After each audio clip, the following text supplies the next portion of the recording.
Fala pessoal, William Mendes de volta por aqui, espero que vocês estejam bem, sejam muito bem-vindos a este canal.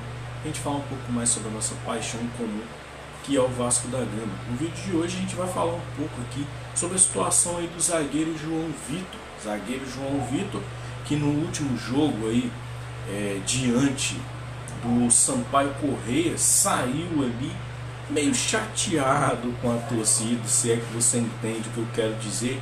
E aí tá se criando um desgaste em cima do João Vitor.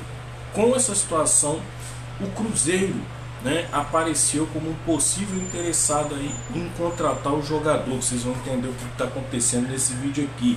Vamos falar também sobre GB, que foi recusado lá nos exames médicos, não passou e não vai mais para o Fenerbahçe da Turquia. Então vamos falar um pouco sobre isso também, porque é um assunto um pouco sério. Porque maqueia algumas coisas aí que vem acontecendo dentro do Vasco da Gama. Também vamos falar um pouco do Payet também. Tem um número curioso dele aqui, que eu quero mostrar para vocês aqui, para provar que o Payet não tem condições alguma de jogar pelo Vasco da Gama. Beleza? Então, bora pro vídeo. Então pessoal, vamos falar aqui sobre João Vitor. João Vitor, um zagueiro titular do Vasco da Gama, que ao que tudo indica, aí recebeu aí uma sondagem barra proposta do Cruzeiro que está montando aí um super time, podemos dizer assim. Já montou, mas tá meio conturbado o ambiente lá, a gente tem visto isso. Só que tem um cara lá que comprou o Cruzeiro, que tem investimento, que tem dinheiro e que está botando dinheiro para poder investir no futebol do clube. Dito isso, zagueiro João Vitor interessa a eles. E como que seria esse molde aí da negociação da proposta? Lembrando que o Vasco não quer vender o João Vitor, tá? Você julgue aí se é um erro ou não. O interesse do Cruzeiro é o seguinte: estão dizendo que o João Vitor gostou da proposta em termos salariais que o Cruzeiro fez. O Cruzeiro tem interesse no jogador, só que tem um problema, tá?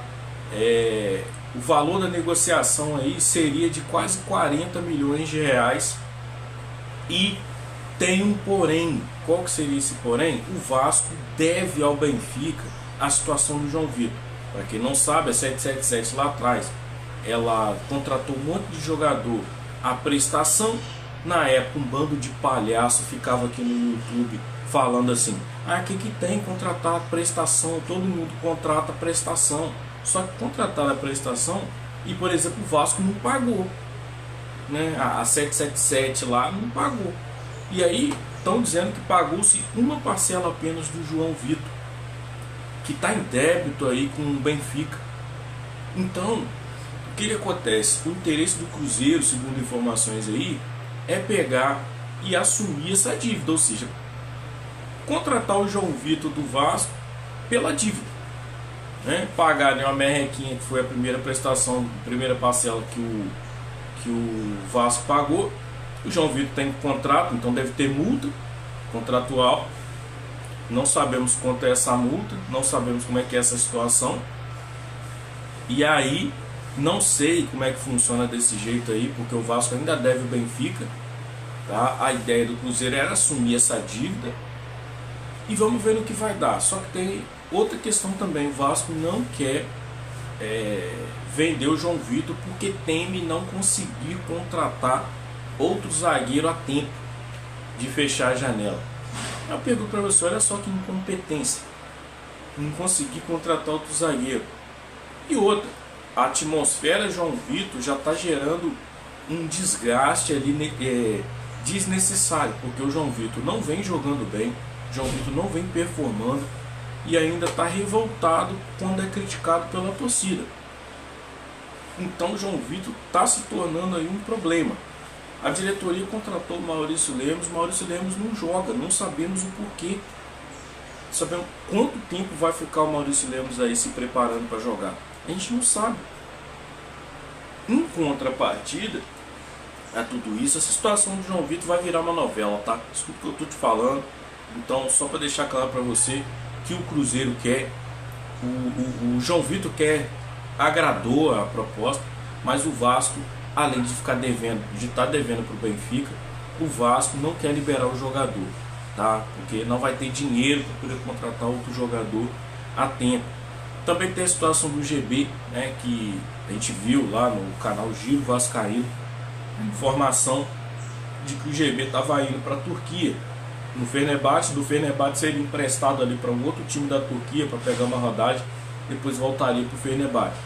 Só que teve um porém, o GB foi reprovado nos exames médicos, apontando ali uma lesão no jogador.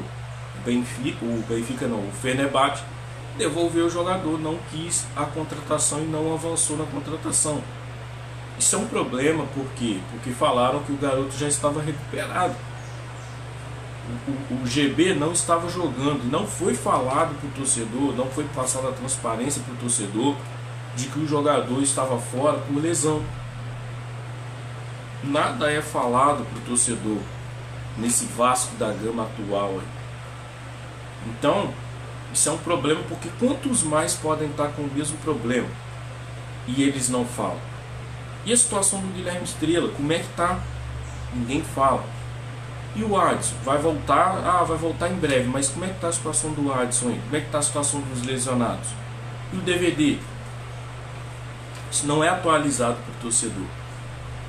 Mas, né, confia que estão fazendo um bom trabalho aí. O Pedrinho está fazendo um ótimo trabalho junto com todo mundo aí.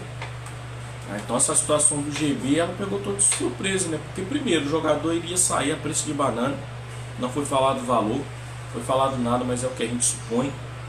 E também tem a situação dele ter sido rejeitado nos exames médicos lá. E a gente, que é torcedor, descobrir que o jogador está lesionado através de notícias vindas por conta de uma negativa que o jogador teve lá na Turquia. Tamanha transparência que vocês estão passando para o torcedor, diretoria aí. E enquanto está rolando esse salseiro todo de GB e João Vitor, o nosso amigo Payet encaminha aqui, ó, para quase 4 meses sem participar de gols. Vocês têm noção do que é isso? O cara há quase 4 meses sem participar de gols, ou seja, ele não faz gol e também não participa das jogadas. Mostrando aqui que, tipo assim, ele caiu de produção, é o que estão falando aqui, mas isso aí há muito tempo. O Payet teve produção.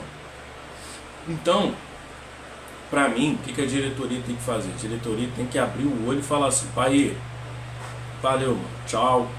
Chegar no meio do ano, acabar o contrato dele ali, deixa embora. Eu temo que a diretoria esteja devendo ao Payet, por isso toda essa submissão por parte da diretoria com o jogador. Mas enfim, cara, o Payet no Vasco está cada dia mais nítido que ele não consegue jogar, que ele não vai resolver nada, que ele não serve para jogar no Vasco, beleza? Então, teve esse mini resumo para vocês aqui. Agora eu vou trabalhar, tá? E aí, mais tarde, a gente se vê com mais um vídeo aí, beleza? Valeu, fui, até o próximo vídeo.